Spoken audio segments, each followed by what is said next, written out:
Carpe diem, seize the day, boys. Make your lives extraordinary. As I learn from these people who pass beyond, I'm like, man, we all have this like little time we're here on this planet. And I honestly think, like, for every single one, we come into this world, we have a chance to be here for however long we're here, and then we leave. And I feel like for all of us, like, one of the things we should be doing is, like, when we're here, we're learning, we're growing, and like everybody should have a chance to write like their philosophy on success. Like, what did you learn while you were here? What were the things that you were able to gather?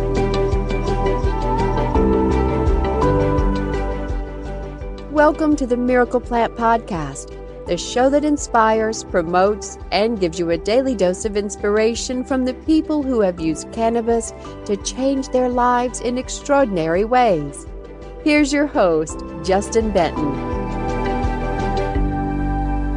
Welcome back to the Miracle Plant Podcast, where we discuss this miracle plant with so many names and how it's helping people in so many extraordinary ways. Well, guess what?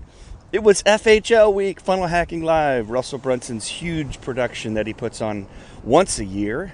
This year was in Orlando, Florida. It's a live event. Over 5,000 funnel hackers showed up, and it was just magical. And, for those of you that have been listening on the Miracle Plant Podcast, you know that Russell and I are partners on the secrets of success. So this year, when I went to Funnel Hacking Live, I was doing my normal thing, which is networking like crazy and learning like crazy and strengthening relationships and forming new relationships. But now it was all about doing it to help have massive impact and help massive income for others with the Secrets of Success membership site. And it was just incredible. By the way, if you hear the waves in the background, that's good old Ventura Beach, California. I can tell you it's 70 degrees it feels like right now, because it's 70 degrees every day. And if you're ever in town in Southern California, come look me up. We got a store down here, 101 Hemp, right off the 101 highway down here in Ventura Beach, California. Anyways, just wanted to tell you, it was just so magical. I got to meet so many new people, make so many new relationships, and so many people. I reached out to them, and they came up to me, and I already knew Doug Boughton, who's a great guy, and he had it was actually a speakeasy in a room in the hotel that we stayed at the Marriott. It's the Marriott World, this massive hotel in Orlando, and he had an event, and it was literally behind a painting, like truly like The Crow Flies at Midnight kind of deal, and which was cool, and I got to hang out and develop more relationships with new people that are what's called affiliates. And so affiliates are people that promote other people's offers. Usually they have a big email list. Some do it through paid ads. Some do it through what's called SEO, or search engine optimization. There's many different ways to do it. And I got to meet all these great people. We sent out these boxes of these 3 books that unpublished, incredible millions and millions of dollars Russell spent over the years, and we're giving this box away for free. So I actually had a box with me, and I was explaining the books and explaining this offer for Secrets of Success. And if you want to learn more about the offer, go to secretsofsuccess.com/JV. So that was Tuesday. Actually, before that, I got to back up. I got to play some golf with my boy, my man, the greatest closer of all time, Dr. Myron Golden. It was so great to hang out with him. And I said, I've told him before, I said, Myron, I've seen them all. I've read them all. I know them all. You're the greatest closer I've ever met. And we'll get back to that point later on. And he paid me a pretty awesome compliment, too. He's like, Justin, you ain't so bad yourself.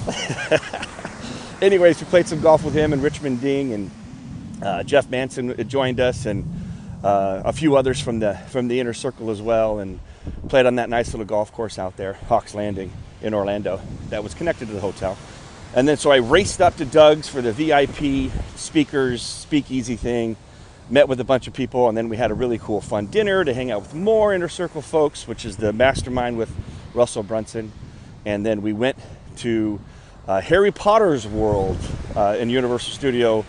Russell rented out the entire Harry Potter world. He's a madman. And so it was great to hang out with all my inner circle family there and ride the rides and have it completely just ours for the evening. So that was a blast. And then the next day we started with the event kicked off. And Russell had an opening presentation, which I'm going to play for you when I'm done talking. So stay tuned. And he's going to talk to you about the calling versus the resistance. And we all have this calling and we all have this resistance. And this is a preview of what the Secrets of Success teaching is going to be about. There's going to be a book. Dr. Ben Hardy, who a lot of you know from like 10x is greater than 2x, Who Not How. He's got bestseller after bestseller. Russell and Ben are teaming up to release 3 more books and are committed to selling 10 million copies in total. So this is the kind of impact that we're talking about. And right now, as you hear this, you have an opportunity to be a part of the impact and make income as well. Because when you go to secretsofsuccess.com/JV, you just sign up. It's free. And you get a link and you share that link with people you know on social media, or if you have an email list, or however you can.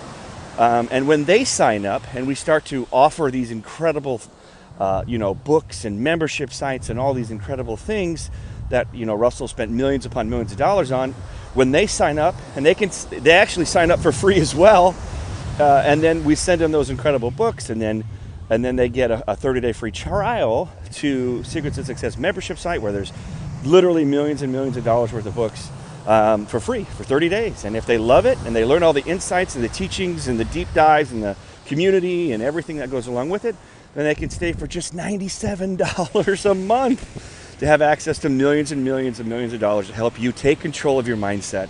And it's just a beautiful thing. So I'm going to speed through here because it's a great presentation, and I don't want to take up too much of your time. So that was Wednesday. We kicked it off.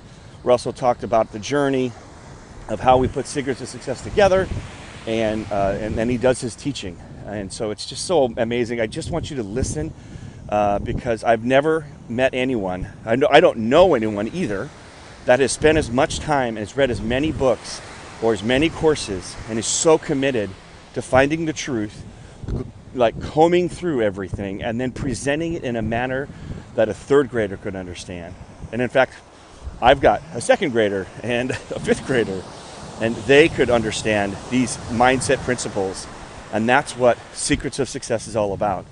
These books date back to the 1850s with Orson Swett Martin and Samuel Smiles, and these are the people that taught Napoleon Hill, and then the list goes on, Charles Hannell. And when people die, sometimes their legacy dies, sometimes their teachings die, sometimes a book will last, like Think and Grow Rich with Napoleon Hill, but there are people that taught Napoleon, and there's people that came after Napoleon that you've never heard their names of before, and there are absolute just powerhouse insights that are going to help you take control of your mindset so you can live the life that you want to live, have the impact that you want to have, be happy, be at peace. And I'm telling you, this movement will change the world. And right now you can get in at the ground level. So head over to that website. It'll probably be in the show notes as well. Anyways, Thursday was amazing. Incredible speakers. We had Friday. Yeah. So Thursday, there was also this incredible thing. So Don Green of the Napoleon Hill Foundation, like I always call him generosity personified, he shows up and he's going to get an award from Russell that we give posthumously to Napoleon Hill Foundation, to Napoleon Hill. It's called the 2 Comma Club. 2 Comma Club is when you've made $1 million in a funnel or a website. And so Don comes out from Wise, Virginia, and with his brother Danny and the boys from Sound Wisdom, and comes on stage in front of 5,000 funnel hackers, and Russell gives Don this cool award. It's like a big gold record, and it's got Napoleon Hill's name on it, and Russell talks about Napoleon Hill and how much impact he's had on his life. And here's the crazy part. So I was in on the inside on this, and so Don receives the award, and then he turns right back around and he gives an award to Russell, which is called the Napoleon Hill Gold Medal. And this thing has been won by senators. It's been won by like people like Mary Kay, Og Mandino, Ted Turner. The list goes on and on. I mean, we're talking major people that have had huge influence in the world of personal development and entrepreneurialism. And so he turns right back around and presents Russell with this gold medal, gives a speech, talks about its importance, talks about Russell's importance on personal development in the world. And I'm sitting there backstage. I'm tearing up, man. And I knew it was coming. And it was a $15,000 piece of real gold. It looks like an Olympic gold. And it had, beautiful image of Napoleon Hill in the front. And then it had some beautiful words attributed to Russell on the back. And so that was Thursday. And then here's the crazy thing. So I'm backstage hanging out, making sure Don's having a good time with his brother and, Nathan and Dave from Sound Wisdom Publishing, who publishes the books for us, for Napoleon Hill. And who comes in? Dan Kennedy, because he's going to speak that night. And then who's back there as well? Well, Perry Belcher. And so I'm sitting at a table with Dan Kennedy, Perry Belcher, and Jim Edwards, who I love, Copywriting Secrets book, go get it. And I'm sitting at a table, just four of us, backstage, kind of dark, but backstage in the green room. And we're just having a conversation, and we're asking each other questions. And Perry Belcher is this amazing marketer. He was a mentor of Russell's. Dan Kennedy was one of the biggest mentors of Russell, and Jim Edwards and Russell are partners as well. And we're all asking each other questions. And I mean, it was to sit in that room. I'm telling you, you could have charged $100,000. And I was just sitting there, and I was asking questions, but mostly learning, and listening. God gave you 2 ears and 1 mouth for a reason. There's a specific ratio. And so, anyways, it was just incredible to be sitting there. And trust me, I knew it. And so, anyways, it was just, Thursday was amazing. Friday comes along, and again, we have a ton of great speakers. And Russell gave another presentation, which I don't have yet, but when I do, he talks more about the secrets of success. And so when we have that available, I'll play it here for you, hopefully in a couple weeks. And he gave a presentation and an opportunity for people to join his coaching program, and he just crushed it, knocked it out of the park. So afterwards, I ran backstage and gave him a big old hug, and he was just smiling ear to ear, baby. And so Friday was amazing, and then Saturday comes along, and some incredible speakers and motivation, and Russell wrapped up the opportunity to join his coaching program called 2CCX, and he brought Myron back on stage. And it was so funny because we were playing golf on Tuesday with Myron, and the speakeasy thing with Doug was for VIPs and speakers. And I said, you should come up, Myron. Doug wants you to be there. And Myron's like, I ain't speaking. I said, well, don't you be surprised if on Saturday Russell calls you for what's called a repitch, which is to, give another presentation on the coaching program. Sure enough, on Saturday, there's Myron giving the repitch, which had the most amazing close I've ever seen. He got everyone to stand out of their chair and had them come up to the front of the stage and meet Myron there, and they walked back together to go sign up for the program. And Myron has polio, and it's really hard for him to walk. So he walked like a quarter mile with all these people like the Pied Piper, getting them all signed up in this amazing coaching program. So that was Saturday. And then, we finished it off with this incredible concert from Andy Grammer, who's like this most positive, uplifting dude ever. And he was there to give a performance. So that's the recap. What I want you to do is I want you to tune in and listen to Russell give his first insights. It's actually part 2. So he gave a presentation, part 1, called The Drifter versus the Driven. This is part 2, called The Calling versus the Resistance. And you're going to see insights in how your brain works, and like the questions that we ask ourselves, and the listening to the ideas or the vision or the calling, really. And I'm telling you, this is going to change your life. Listen to it. You may need to listen to it like 3 or 4 times. I know I have. But we're going to play the podcast for you now of the opening presentation of Funnel Hacking Live 2023. And enjoy. Listen again. Thank you for listening to the Miracle Plant Podcast and being a part of our community as we reach 1 billion people by 2025 about the power of this miracle plant. And I'm so honored to be able to help and serve you, whether it's health or mindset. We all know about those holistic healing 5 pillars. It's so important that we share the knowledge while we're here on this earth and pay it forward for those that are looking for a miracle.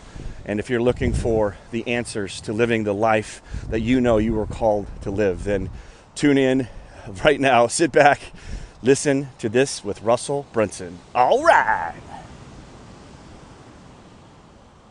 Welcome to the Marketing Secrets Podcast. My name is Russell Brunson, and I'm what you call a serial entrepreneur, but with a twist. You see, 50% of my time, I'm the CEO of ClickFunnels, helping over 100,000 brands to grow their companies with funnels. And the other 50% of my time, I'm actually in the trenches using ClickFunnels to grow the startups I believe in. During this podcast, I'll take you behind the scenes and show you how we are bootstrapping ClickFunnels and my other businesses from startup to 9 figures and beyond. Welcome to the show. What's up, everybody? This is Russell. Welcome back to Marketing Secrets Podcast. I'm actually backstage behind the scenes at Funnel Hacking Live right now. We're about to start day number 2. And for those who are here, hopefully you're having the greatest time ever. For those who aren't, I want to give you a sneak peek of just kind of cool stuff that's happening here. So I did my intro presentation yesterday. The title was called The Calling versus the Resistance.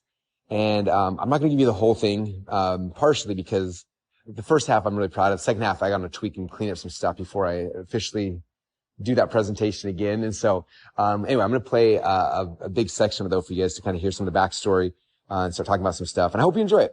And hopefully this will give you even more motivation to make sure you're at next time's Funnel Hacking Live. This is Funnel Hacking Live 9. Next year is Funnel Hacking Live 10, which is crazy. So if you don't have your tickets yet, I'm sure we'll have a place at funnelhackinglive.com to get tickets for next year in a couple days. So I appreciate you all, and I hope you enjoy this part of my session from this year's Funnel Hacking Live. Oh man, what's up, everybody? Oh, my people, I love you guys all. Thank you so much for coming.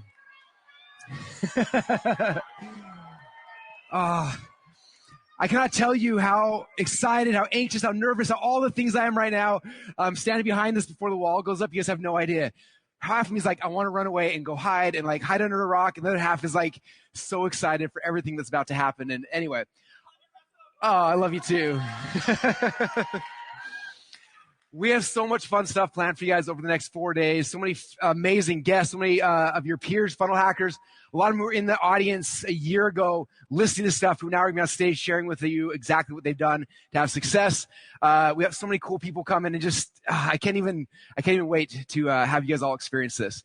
It is the honor of a lifetime to be able to put together an event like this and have 5,000 crazy people from around the world all fly here to be part of it. So thank you guys so much for your commitment as well coming here. So, as you guys check in, you all got a t-shirt, right? If we can throw my slides up real quick. So, on the back of the t-shirt, there's a quote. Did you guys all have a chance to read this quote? So when we throw slides up real quick, everybody. So when from last Funnel Hacking Live to this year, like I'm always like keep my eyes open for cool things. And all of a sudden one day I heard this quote, and it was super powerful. And it's from T. Lawrence. This is Lawrence of Arabia. And when I heard this, like I got chills, I got like all the feelings and everything. And so I want to read to you guys. I want this to be something that every single time you put that shirt on, you read it, that you remind you of who you are. So this is what it says. It says, all men dream, but not equally. Those who dream by night in the dusty recesses of their minds wake up in the day to find it was a vanity. But the dreamers of the day are dangerous men, for they may act their dreams with open eyes to make it possible. When I heard that, I was like, dreamers of the day. That's who we are. Right? Everyone dreams, everyone thinks about stuff, everyone talks about stuff. There's so many people talking and talking and talking. But the people who are here in this room, you guys are the dreamers of the day. Funnel hackers are the dreamers of the day. And I even think about this, like with our community, we have over 100,000 active ClickFunnels members. We've got millions of people on our email list and social, but you are the 5,000 who are the most excited, the most passionate, the ones who were willing to leave everything, leave jobs, leave family, everyone to come here and be part of this because you have a dream. Am I right? Okay. And my goal over the next couple of days is to help you, give you the tools and the assets and everything you need to make those dreams become a reality. That's our entire goal. It's what we do here at Funnel Hacking Live. Give you guys the tools and resources you need to take these ideas, these feelings, these things you want to do, and give you everything you need so you can be successful. So that's what we're going deep on over the next 4 days, which will be fun. But before we go too deep into it, you guys cool if I tell you guys a couple stories about what I've been doing last year? Okay. This year's been a little crazy. But one of the things I started doing is this year I started treasure hunting. Do we have any treasure hunters in the room? Okay. If not, you're going to become a treasure hunter, I think, because this is really, really fun. So this is a picture. This happened shortly after the last Funnel Hacking Live. I decided to go treasure hunting. And this is a picture of me and my son, Aiden. And I went treasure hunting because I was trying to find something. I don't even know how to explain it. I remember Tony Robbins said one time. Tony Robbins said that if you look at success is like 20% tactics and like the actual skill set of doing the thing, and 80% psychology. It's the things happening between your brain, right? And so for me, I spend so much time on the tactics, like how do I do this? How do I do this? Like what's step one? What's step two? And those kind of things. I still love that. In fact, 80% of Funnel Hacking Live will be focused on those things. But what Tony said is 80% is psychology. It's the things happening between our ears. Okay. And I don't typically spend a lot of time talking about that with you, with my people, with funnel hackers, right? I'm always talking about the next funnel, the next way to drive traffic, all that kind of stuff. And I want to spend some time today going into the psychology of success. And so a year ago, I started treasure hunting. I started becoming obsessed. This is actually a little over a year ago, but I started becoming obsessed with personal development and like, how can I help myself be more successful, but in return, help all of you guys be more successful as well. And so I started searching the world for everything I could find on success. And I don't know about you, but if you open up your phone, you scroll through Instagram or YouTube, everyone's got success stuff happening, right? There's success quotes, quote after quote after quote. And I look at some of these quotes and they'll be like, 10, 20, 50, 100,000 people like these quotes and things like that. But then there's no substance. It's just like, oh, I feel really, really good. And it kind of ends. And then like I'd put out a video. I see people have these amazing videos about like going deep on something and they don't get very many views or things like that. And I was like, how do we make this like, I want to get past just like the light, fluffy, like motivation. If you can do it, but like really understand this at a deeper level. And so it started me on this journey and I started trying to figure out where did this all begin? Like what was the foundation of this stuff? And so, I started looking and started collecting old books and manuscripts. And so this was one of the first treasure hunts. Like I said, Aiden and I, we jumped in a plane and we started flying around the country. We went to Little Rock, Arkansas, because there was a man there who had been collecting old Napoleon Hill stuff for over 20 years of his life. He had books and manuscripts, all sorts of stuff that nobody had ever seen before. And so this started the treasure hunt. We flew out there. I ended up buying his entire 20-year collection. We packed it back in this plane. We flew back home, and I didn't know what most of it was. I remember going to our office. We had laid it all out. It was thousands of books and magazines and manuscripts, all sorts of stuff. And I started going through them, started reading them. I started reading from people who were like at the very beginning of the success movement, like people who were discovering these things for the very, very first time. And it was so much fun for me. And so that was the beginning of treasure hunting. Last year, after Funnel Hacking Live, we went home and then we had our inner circle meeting. And then as soon as the inner circle meeting got done, we had a chance to go treasure hunting some more with a couple of our funnel hackers. So these are some of the guys here at the top, guys and gals. We got done with the inner circle meeting and then Justin Benton there, he had a plane lined up and we all jumped in a plane from inner circle, like literally left the building, went to the airport, jumped in a plane, and flew to Wise, Virginia. You ever been to Wise, Virginia before?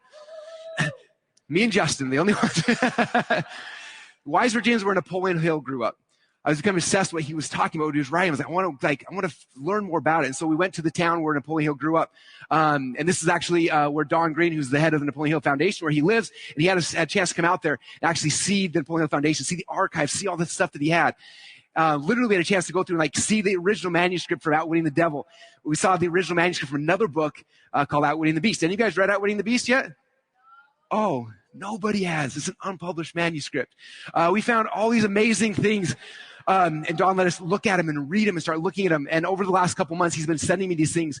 And it's been just like the most exciting journey of my life. Learning these things from Napoleon Hill, and then like, who did Napoleon Hill learn from? And then who did he teach? And where did it go from there? And I started going down this rabbit hole trying to understand this movement. And so for me, I've become obsessed with a certain time period. In fact, the era that fascinates me the most is called the New Thought movement.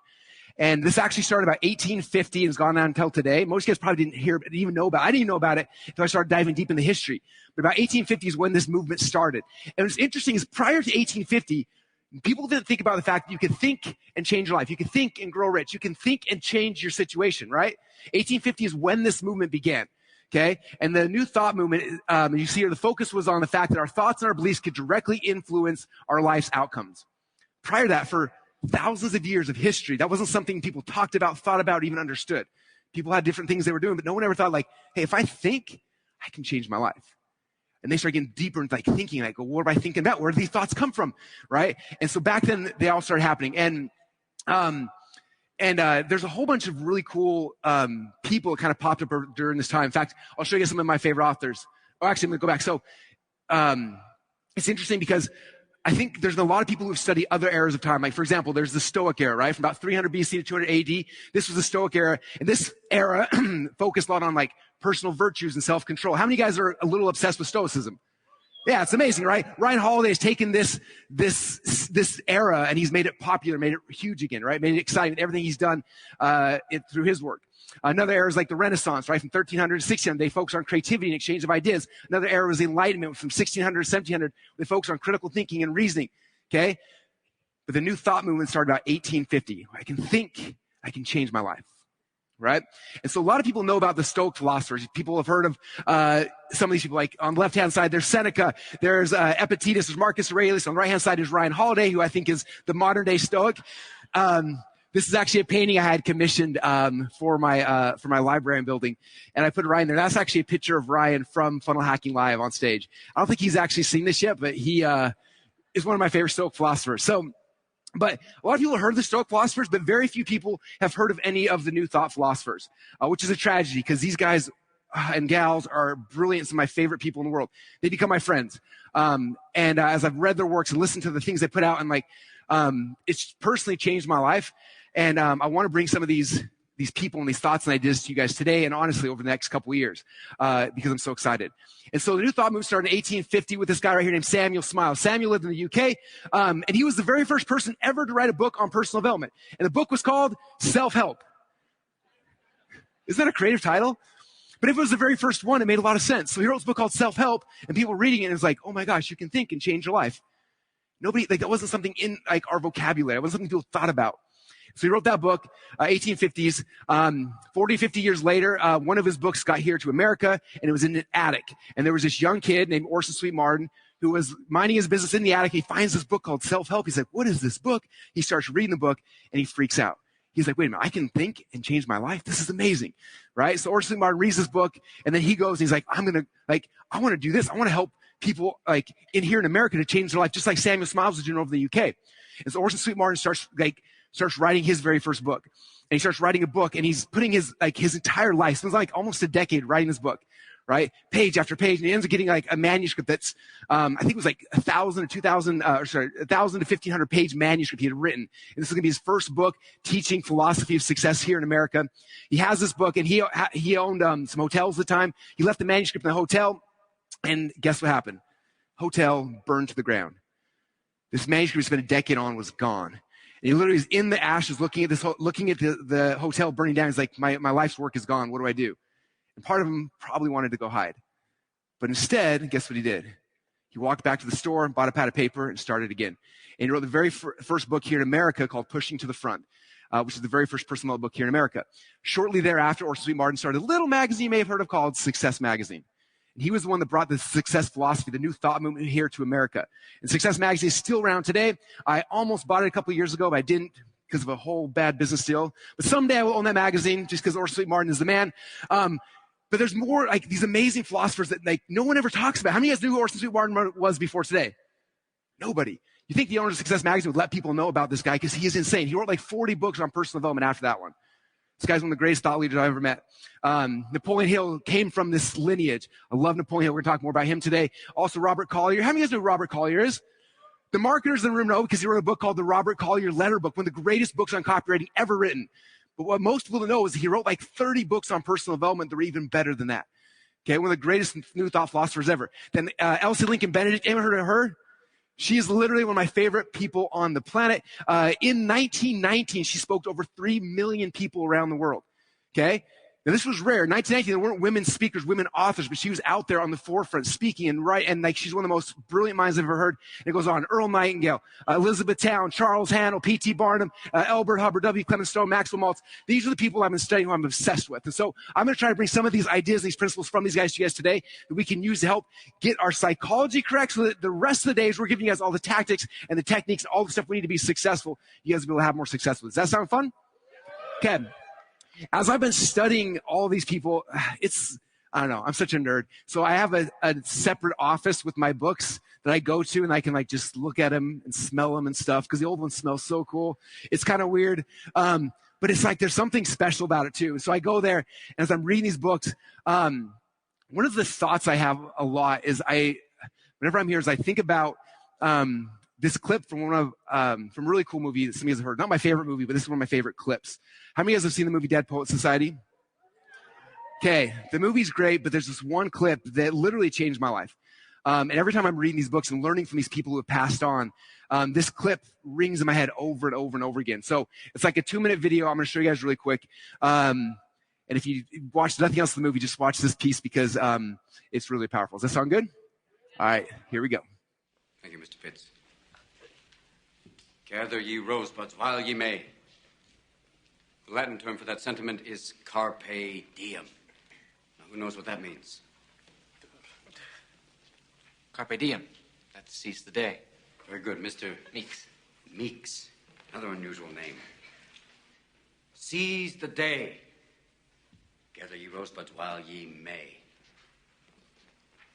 Why does the writer use these lines? Because he's in a hurry. No. Ding! Thank you for playing anyway. Because we are food for worms, lads. Because believe it or not, each and every one of us in this room is one day going to stop breathing, turn cold, and die. I'd like you to step forward over here and peruse some of the faces from the past. You've walked past them many times. I don't think you've really looked at them.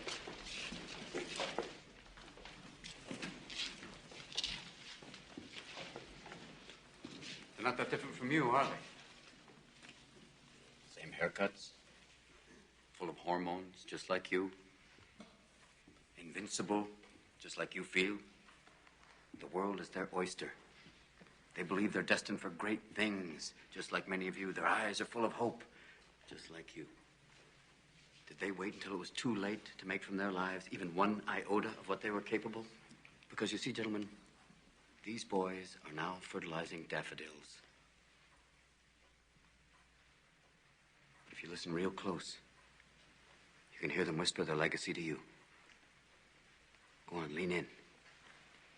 Listen. You hear it? Hear it?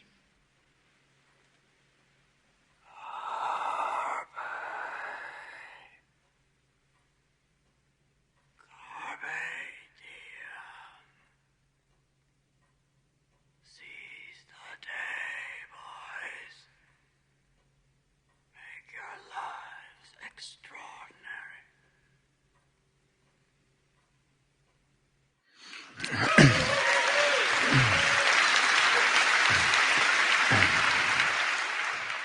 Carpe diem, seize the day, boys. Make your lives extraordinary.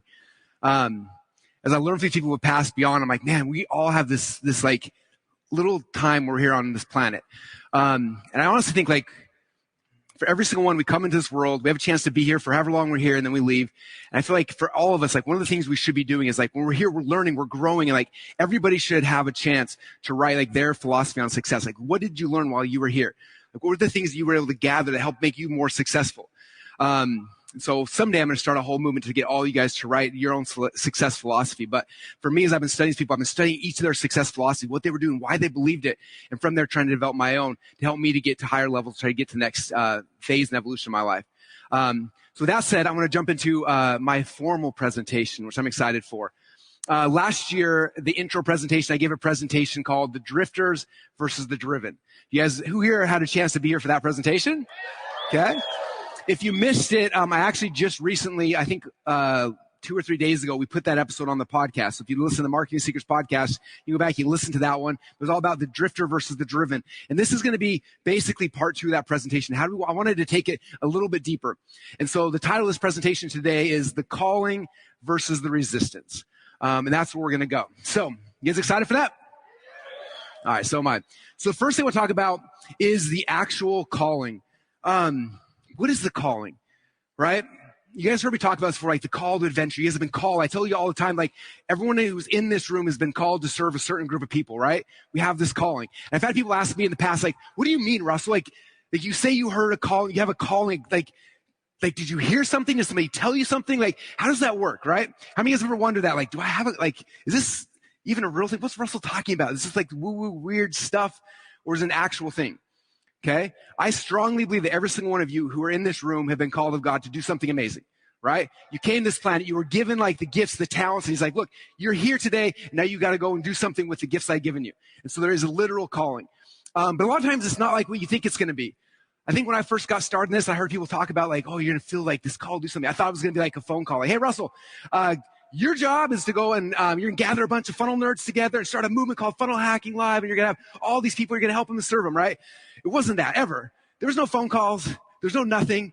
I started thinking, like, what was the calling? Like, what was it? Because it wasn't something like this, like a huge thing hitting me up in the head. I started thinking back in time, started trying to remember. And as I started trying to remember, I realized that it was just a feeling placed in my heart. It was desire. Okay. And the desire, I didn't know where it was going to lead me to. The desire came and it was just like, hey, Russell, here's something that you're going to be interested in. And that began with some desire. And then I started pursuing that desire and it got more and more exciting. Okay. So for me, the way that the desire began was back, over 20 years ago now. So my beautiful wife and I, Colette, have been married now over 20 years, which is insane. Give her a round of applause. Can you imagine being married to me, by the way? It would be a nightmare. Like, she's lasted over 20 years and it's been amazing. Like, anyway, so I love her. And 20 years ago, we got married. And about this time was when I was trying to figure out this whole business stuff. And I don't think I had a desire at the time. I used to be like, we're getting married. I didn't have a job. I wanted to wrestle. She had a job. I was like, I got to figure out something because I didn't want to quit wrestling. And so but I didn't want her to have to support me. So I was like, I got to figure out something to do. Right. And about that time, that was where this desire was placed in my heart. Like, you need to go and create something. And I didn't know what to create. I remember I started like listening to business stuff. I went to Google, typed in how to make money on the internet. How many of you guys ever did that? That's how you got here. That's the beginning of the funnel, in case you're wondering. So all of us did it. You can admit it. You wrote that. So I typed how to make money, and all of a sudden we started this process. And I was trying this and that and all sorts of just chaos and everything. And eventually I stumbled into people who were doing business correctly. They were doing some really cool stuff. And I started listening to them. And for some reason, when I listened to them, it was exciting to me. Which is funny because I was the kid who I struggled in school. I remember my mom taking me one time in high school to a bookstore. I was like, why would anybody in their right mind want to go to a bookstore ever? This is the stupidest thing in the world. Books are so boring, says the man who's bought 15,000 books in the last 12 months. But I was like, this makes no logical sense, right? I go to school, I understand my teachers, I learned stuff, I thought it was stupid. Like, I really, really struggled. And then for some reason, out of the blue, I find these guys on the internet who are talking about business and marketing and also had this spark. And I was like, whoa, this is really, really cool. Okay. And why did I have that? Like, why did I have that desire? I don't know. Why was I excited? I have no idea why. But that's where it begins. It begins with a little spark, with a little bit of desire, right? And you start pursuing that. And you start getting more and more excited. And I remember for me, I was wrestling at Boise State University.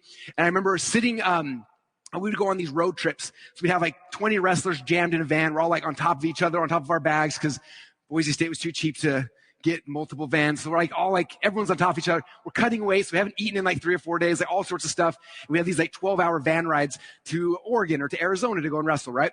And so all my buddies would be listening to music and stuff. And I would go and I would download teleseminars. Who here remembers what teleseminars were? Okay, prior to like Zoom and go to webinar, before webinars, there were these things called teleseminars where you would dial in and you would listen. And so most of the teleseminars happened while I was in school. So I would export them and then I would burn them onto a tape player at Radio Shack. This is how it really worked. So I go to Radio Shack, I bought a tape player, we download a thing, we record it onto this tape player, and I would put these tapes, and while we'd be driving on these long things, I would listen to the tapes in the car. I listened to people like Armin Morin and Alex Mandossian and Marlon Sanders and all these guys who were like kind of the first generation of internet entrepreneurs talking about what they were doing, and it was so exciting. Everything they said, like I just like got sucked into it, right?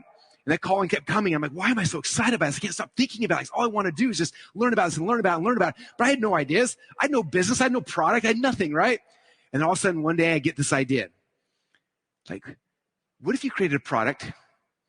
And it's not going to make a lot of sense nowadays. But back then, I had the first idea was like, I want to create a product that will take a file and it will brand it. So somebody opens a PDF file, the first thing they'll see is my ad before they actually get into the things. That was the big idea. That's what started this whole thing, by the way. And I had said, I'm going to call this zip brander. It'll zip the file, it'll close it. When you unlock the zip file, it'll show you an ad, and then it'll get them into the thing they unzipped.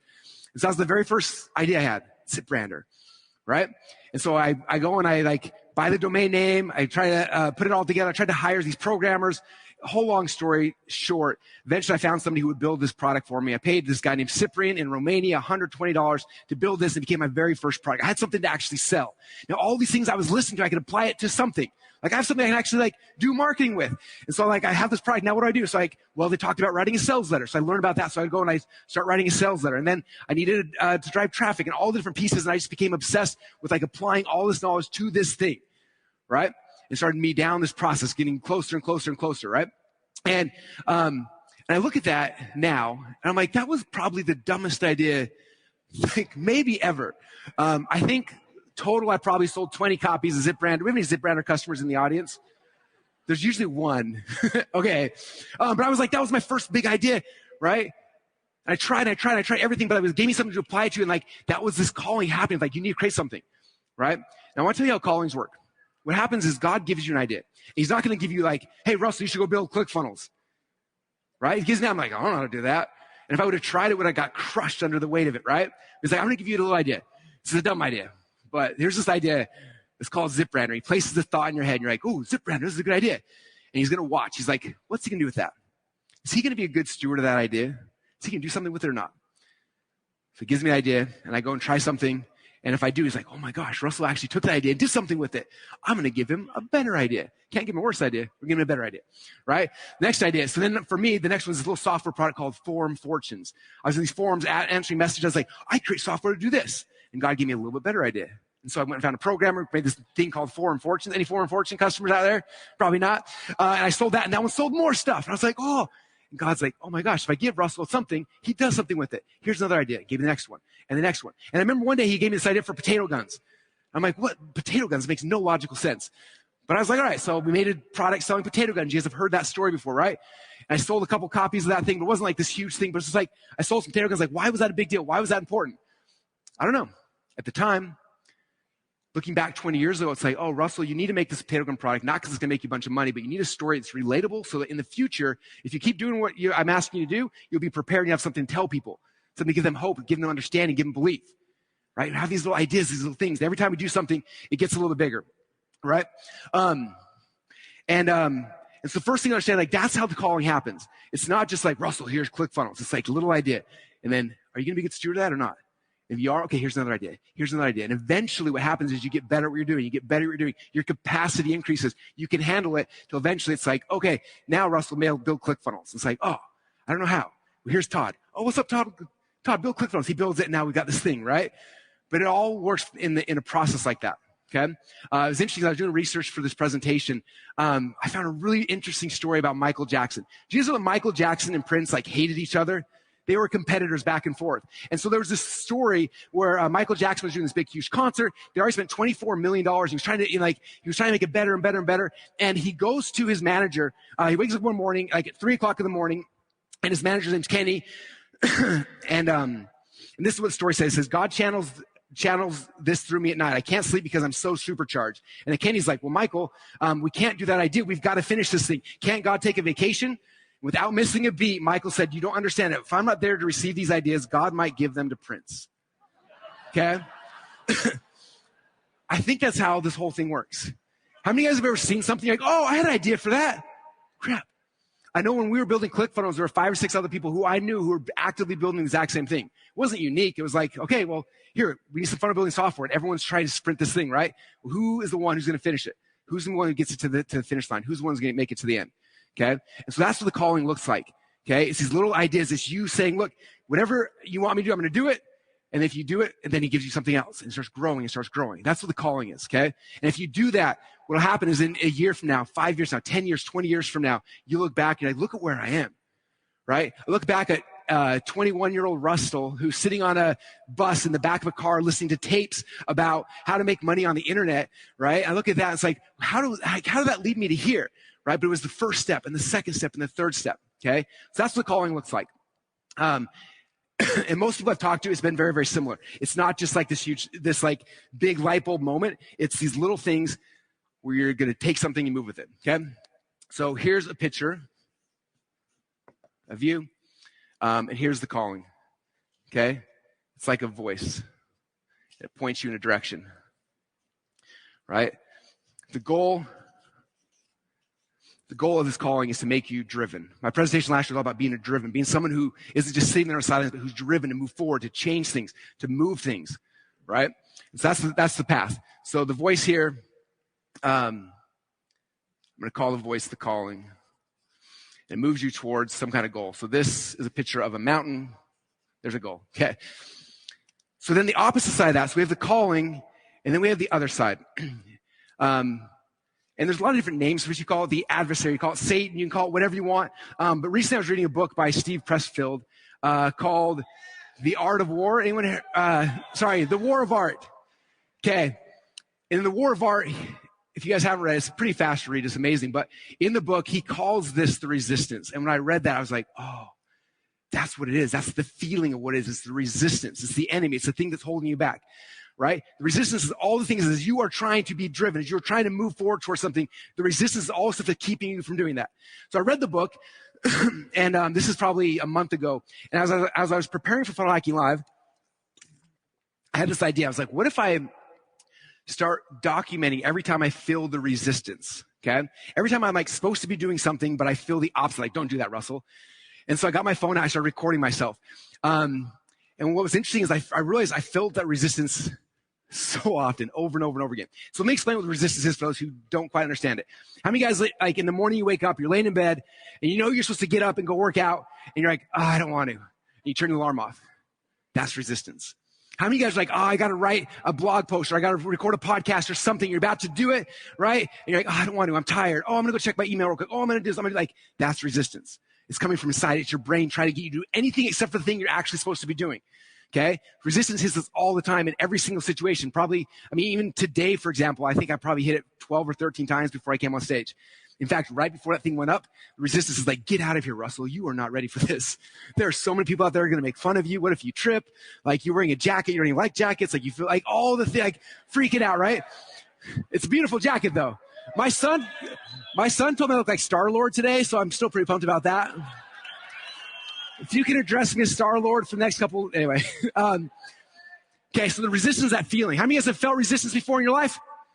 Okay, so a month ago, I read this book, The War of Art. He's talking about the resistance. He goes through a million different ways that you see it and it shows up. And I was just like, okay, I want to be aware of this now. So I start recording myself, right? So I wake up in the morning, getting ready for Funnel Hacking Live. So 2 weeks ago is when I start prep for Funnel Hacking Live for all my presentations. So I remember Monday morning waking up, I'm laying in bed, my alarm goes off. It's like 5 o'clock in the morning or something. I was going to get up. I was going to like get a couple hours in before my kids woke up and everything. And 5 o'clock goes off and I'm like, turn it off. 10 more minutes.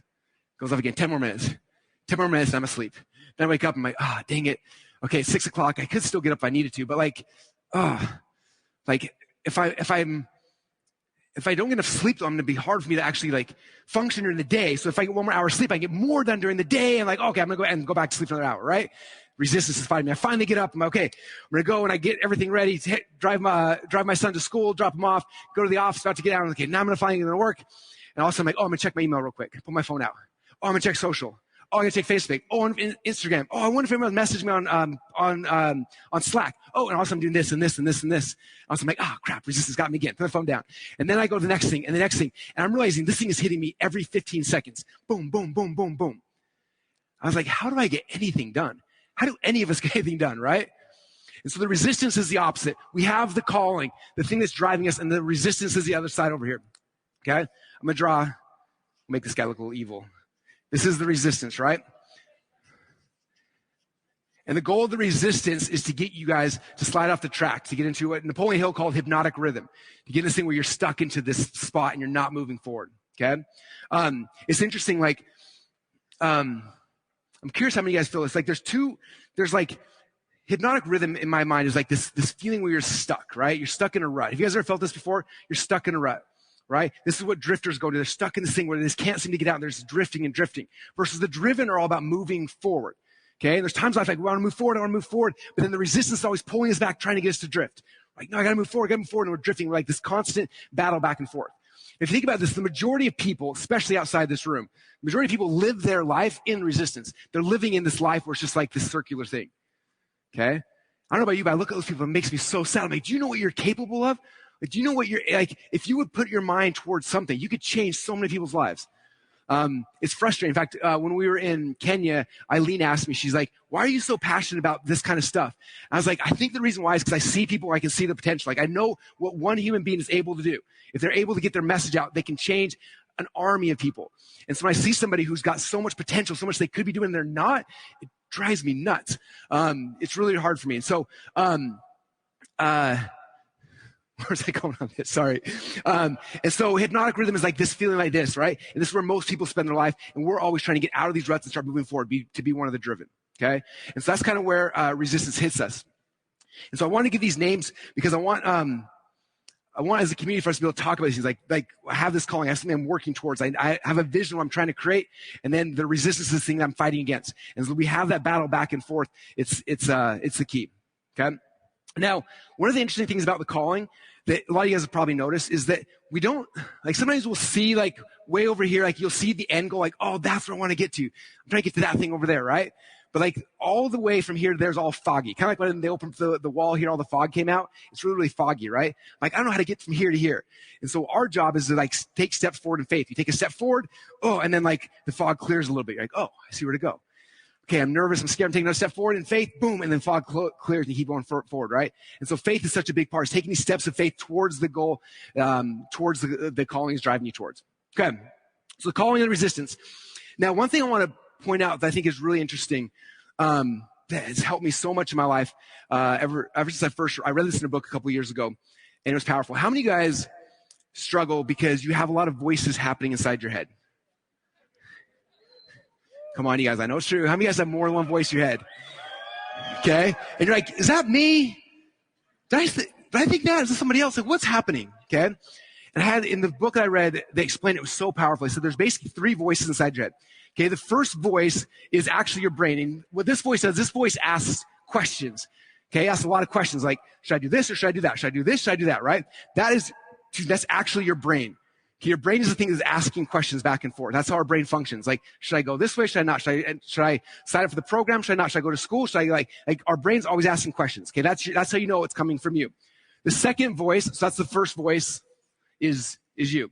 The second voice is this calling. Now this voice is different. This voice is not something that's ever questioning. This voice tells you things. Okay? And usually it's quiet. And usually it's one thing. It's like, hey Russell, go do this. Hey, call that person. Hey, go over there, talk to that guy. That's what calling feels like. Calling doesn't typically repeat itself over and over and over again. It asks you once, like, hey, it doesn't ask you. It tells you once, do this thing. And then wait to see what you do.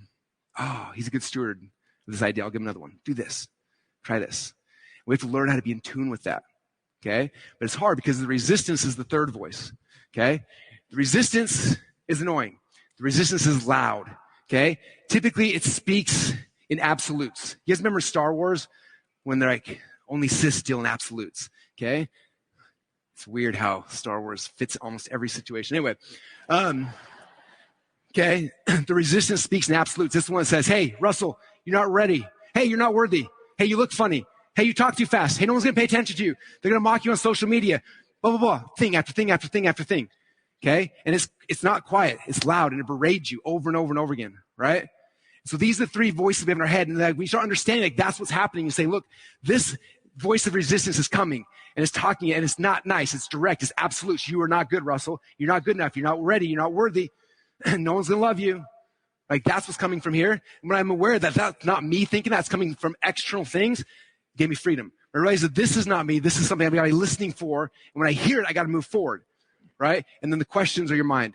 Right? And so I started paying attention to my thoughts that are happening. Because sometimes we hear this over and over and over again. We think it's us. We're like, man, I must not be ready. I must not be worthy. Because I keep telling myself that. It's not you. It's resistance trying to get you to not take your calling. Okay? Or you're like, wait, am I supposed to call that person? Am I supposed to do that thing? All of a sudden you're doing the questioning thing. Okay? If you're doing this questioning thing, you're like, wait, was that me? Was that someone else? If it came as a quiet, like direct, telling you what to do, then yes, it's coming from the calling. Okay. All right, that's the first thing I want to talk about. The second thing I want to talk about, and this is the part like that I have been geeking out on the most. I'm having so much fun talking and thinking and learning about this. Like I'll adjust my slides to it. And He's talking about conscious versus subconscious, how our brain works. The more I've started to understand how my brain works, the easier it is for me to be successful in any area of my life. Okay. And these are simple concepts. Obviously, there's a deep side to this. You can go deep into the science and all that kind of stuff. That's not my goal. My goal is to give you guys a usable model that's simple, that's easy to help you understand how our brains work. Okay. The first thing to understand is that there is a conscious and a subconscious mind. And I know most of us know this. This is something that back in the early 1850s, back when the New Thought movement was happening, is when they were discovering this stuff. They're like, oh my gosh, there's a conscious mind, there's a subconscious mind, and they're different, how they work together. So when you start reading all the books from the New Thought movement, like this is what they're just discovering at the very first time. You see how excited they are, and they're freaking out, and they're testing things and trying things and learning all these crazy things during this journey, which is so much fun to read about. And so for me, it gets me excited. And now there's so much more science on that we can even understand it better. But there's the conscious and the unconscious. So the first thing I want to talk about, in fact, I'm going to draw a picture of a brain. I think a brain looks kind of like that. There's a brain. Okay. There's like little squigglies in the brain. So we also have that part. Okay, so here's our brain. Now, first thing I want to talk about is our conscious mind. So conscious mind is up here in the front of our skull, right? This is the part that we're having conversations with every single day. Okay, let's say this is like the frontal lobe part. And if you look at this, there are basically, there's two voices that are happening inside your conscious mind, okay? I talked about the conscious mind as the thing that asks all the questions, right? This is your brain asking questions. I think it was Buddha said that this conscious brain is like monkeys. And when they do more research, actually there's two monkeys. And for those of you guys how many of you guys went to Unlock the Secrets 2 years ago? Yeah. So that's our young entrepreneur event with kids and stuff. And I brought monkeys and elephants and lizards. We had a bunch of fun with it. I didn't do it for today, but I do want to bring back one of the slides, which is this. So understand that there's these two monkeys that basically are sitting up here on the front. Okay, there's monkey number one. I've never drawn a monkey. They got tails. I don't know. There you go. Okay. But they are here on your conscious mind, right? And this is the conversation you're having, right? Every single person is having this conversation consciously every single day. Emotion and logic. Okay. For example, let's say I go to the grocery store and I'm hungry, right? Emotionally, I'm like, oh, I'm hungry. I need to eat something. Or I go to the drive-thru or whatever, right? And so I'm emotionally driven to go do something. I go to the drive-thru. I look at all the menu like, oh, it's amazing. And my emotion's like, oh, you want the milkshake for the appetizer? Emotionally, I want that, right? And the logic comes in like, wait, you're really going to drink a milkshake for breakfast? I'm like, but I really want one. Like, yeah, but that's a lot of calories. And then you're going to feel sluggish throughout the day. And boom, here it is, emotion, logic. This is the two voices that are questioning each other in your head every single day. And some of you guys, your emotion is way louder. And some of you guys, your logic is way louder. How many guys do you think are more emotional? You hear the emotion more often. Okay. How many guys are more logical? Okay. The reality is we got both these things, right? And that's like when we're questioning is emotion questioning logic, emotion questioning logic. This is the debate that's happening in your brain all the time. Again, Buddha called it the monkey brain because it's like this chattering, back, forth. It can be exhausting sometimes, right? So we have these two things, emotion and logic, happening all day long, right? And so this is what's happening here in your conscious brain. It's the first thing to understand, okay? So our conscious brain's got these two things. This is the questions going back and forth, right? Now our conscious brain's got some very important things it needs to do. And I broke it down to like 5 or 6 different steps that our conscious brain is required or is responsible for, okay? The very first thing our conscious brain is supposed to do is to figure out our definite purpose, okay? What is the thing that we are trying to do? What is the result we're looking for? What is our purpose? Okay, when you start reading Napoleon Hill and read all his books, his manuscripts, it's interesting because almost every single one of his books, he has different laws of success, and we have Think and Grow Rich, all these different books, but almost every single time he starts the book talking about this one principle, which is having a definite purpose. You have to have a definite purpose. If you don't have a definite purpose, you're just wandering around in the doing nothing, right? The reason why most people don't succeed in life because they have no definite purpose. So because of that, they're in this hypnotic rhythm. They're just going circular, not moving towards anything. Right? It's not until you have a definite purpose, like this is the thing that I'm trying to do, this is the thing I'm trying to accomplish, this is where I'm going. That's when everything changes for you. Okay? I started thinking about myself, like, in my life, like when I was growing up, a lot of you guys know I was a wrestler growing up, and I wasn't a great wrestler. Like, you can ask my dad or my brothers, like, I wasn't a great wrestler. We went to wrestling practice, we tried stuff. I was just kind of just there. I was with my dad. I was just like, okay, I'm wrestling. I was kind of just doing the motions, right? Wrestled my first year. I won half the matches, lost half the matches. And then, the next year I started and I wasn't that good. And I remember my dad took me to the state tournament. I'm sitting in the state tournament. And there were 2 kids from our high school who were actually in the state finals. And I remember watching. The first guy was a guy named Matt Woods. Matt Woods in the state finals. He wins the state title. He was already a 2-time state champ. He became a 3-time state champ. I remember watching him as the ref raised his hand. I saw that. I remember saying like, that That's what I want to do. I had a definite purpose. I want to be a state champ. It wasn't like, I want to learn how to be better. I want to get a good workout. It was like, no, that is the thing I want to do. It was definite. It was not just a purpose. I want to wrestle. No, I don't want to wrestle. I want to be a state champ. When do I want to be a state champ by? I want to be a state champ as soon as possible. I want to be a state champ by next year. Right? So I told my friends, I'm going to be a state champ next year. They're like, you're not even good. I'm like, I know, but I'm going to be a state champ next year. Definite purpose. Okay. When I had a definite purpose, I had something to run towards. Right? Before that, I was just circular, not in this spot, just like, I'm showing up to practice. I'm doing something. And as soon as I picked a purpose, and I had that purpose, a definite purpose, then I had something to run towards. Same thing happened in business. Okay. When my wife and I got married, I had this business. I was like trying to sell some stuff. We were joking because, I think I had probably five customers maybe when Clint and I got married. And I was so nervous. Like, what if one of my customers emails me like I'm going to be in trouble? So I brought my laptop to our honeymoon just in case one of our customers would, have an issue. I could fix it, on the fly. But I remember like I was trying to figure out this business, but it was just kind of like I was doing this thing. I was just kind of going around. And it wasn't until John Reese, and some of you guys have heard me tell a story before. John Reese, I think it was August of, I don't remember the day off the top of my head, but he did what was nobody done prior. He sold $1 million worth of his course in an 18-hour period of time, made $1 million in a day. And I remember sitting there as this young entrepreneur, just kind of doing this thing. And all of a sudden I was like, that's what I want to do. Definite purpose. I want to make $1 million. And I was like, in my head, I'm like, this is not possible for me to do it in a day, but if he did it in a day, I think I could do it in a year. I remember he had $1,000 course, sold 1,000 copies. So I'm like, hey, I just need to make $1,000 course and I got to sell 1,000 copies in a year. That's 3 a day. If I can do that, then boom, I made $1 million. So now I had a definite purpose. It wasn't just I'm in business to be in business. It was like, I want to make $1 million in a calendar year. And so I literally, it wasn't just like in a year, random. It's like in a calendar year. It starts January 1st, ends December 31st. Like I have to make $1 million in that window.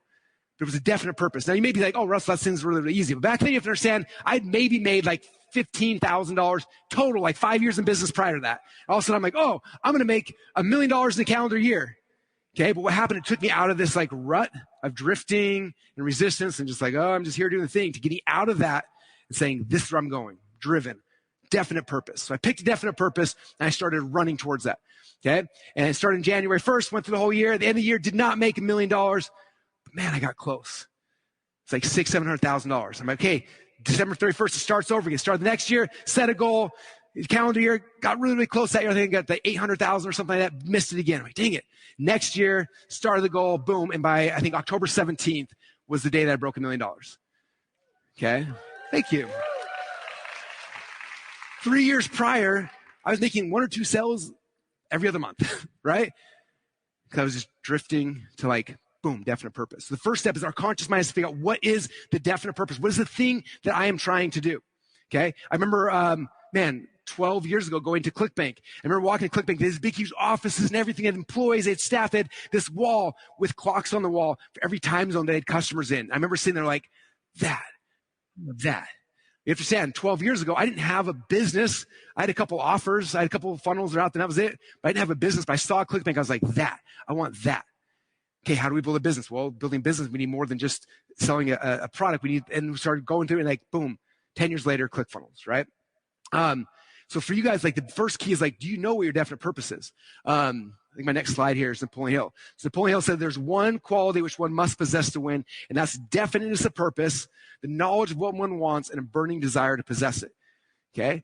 So do you guys know what your definite purpose is? Not like, I want to make money. I want to win a 2 Comma Club award, like definite. Like, I want to do this by this certain time. In fact, as I was doing research for this, one of my friends sent me this. Bruce Lee was a huge Napoleon Hill fan. In fact, in his day planner, you see like the times that he was studying Napoleon Hill throughout the day. And then this is a document that went up for auction and got sold before I found out about it. Otherwise, I would have it because it's insane. But he had his definite chief aim, his definite purpose document. And this is what it looks like right here. In fact, if anyone knows who bought it, you can connect me with him. I want to buy this. I want this frame because this is the coolest thing in the world. But this is this is Bruce Lee picking his definite purpose. And some people think like, oh, Bruce Lee was like the greatest karate guy of all time. He wasn't. It was not his purpose. His purpose was not to be the greatest karate person of all time. Okay, this is his purpose. He said, I, Bruce Lee, will be the highest paid Oriental superstar in the United States. In return, I will give the most exciting performances and render the best quality and the capacity of an actor. Starting 1970, I will achieve world fame. And from then onward to the end of 1980, I'll have my possession $10 million. I will live the way I please and achieve inner harmony and happiness. Definite purpose. This is what I'm talking about. Napoleon Hill said, you got to take this, you got to write down your definite purpose, print it on your wall, and read it every single day. Otherwise, it's so easy for resistance to slip you back into this, right? You got to be able to see it every single day, see it over and over and over again. This is the one that Bruce Lee wrote and had on his wall. Once again, if any of you guys can help me find this thing, I really, really want it. But it's pretty cool, right? And so my question for you guys is this, is like, what is your purpose? What's your chief aim? Like, what are you doing? Like, you have to be specific. What exactly do you want and when? And then what are you willing to do to achieve that? Okay? All right, everybody, thank you so much. I hope you enjoyed that. Again, if you don't have your tickets yet, Funnel Hacking Live, next year, we're doing actually 2 Funnel Hacking Lives. There'll be info on the page if you go to funnelhackinglive.com. We have a virtual one that's going to be happening next September, and then a live in-person one happening next February. It's going to be insane, and I want you there. So if you don't have tickets yet, go to funnelhackinglive.com and get them all the detailed information should be there. And hopefully have a chance to see you guys at the next big party. All right, thanks, everybody.